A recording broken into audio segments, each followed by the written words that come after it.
Democratic-led states challenge the Trump administration's new caps on federal student loans. Add AP News as your preferred source to see more of our stories on Google. Add AP News on Google. Add AP News as your preferred source to see more of our stories on Google. Share Washington app. A coalition of Democratic-led states is challenging the Trump administration's recent caps on federal student loans, arguing the limits will make it harder for students pursuing certain healthcare degrees to attain the necessary training and education.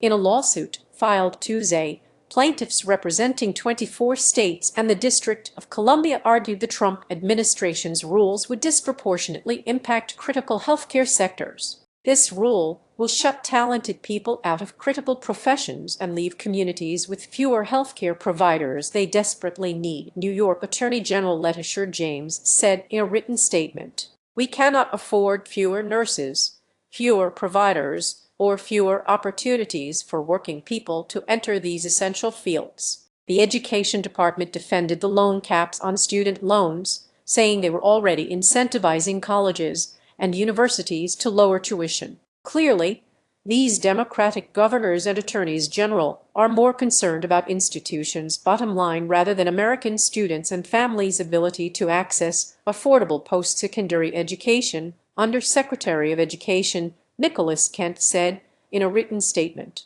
In 2025, Congress passed the One Big Beautiful Bill Act, which enacted new federal student loan caps. Programs that were designated as graduate programs faced a loan cap of $100,000, while professional degrees were capped at $200,000. Read more. Previously, graduate students could take out loans up to the cost of their degree. The new loan caps take effect in July. The Education Department's definition of professional degrees include pharmacy, dentistry, veterinary medicine, chiropractic, law, medicine, optometry, osteopathic medicine, podiatry, and theology. But other healthcare fields, such as nursing, physical therapy, dental hygiene, social work, and occupational therapy, were not included in the definition. Other fields that require certification and licensure, such as accounting and education, were also excluded.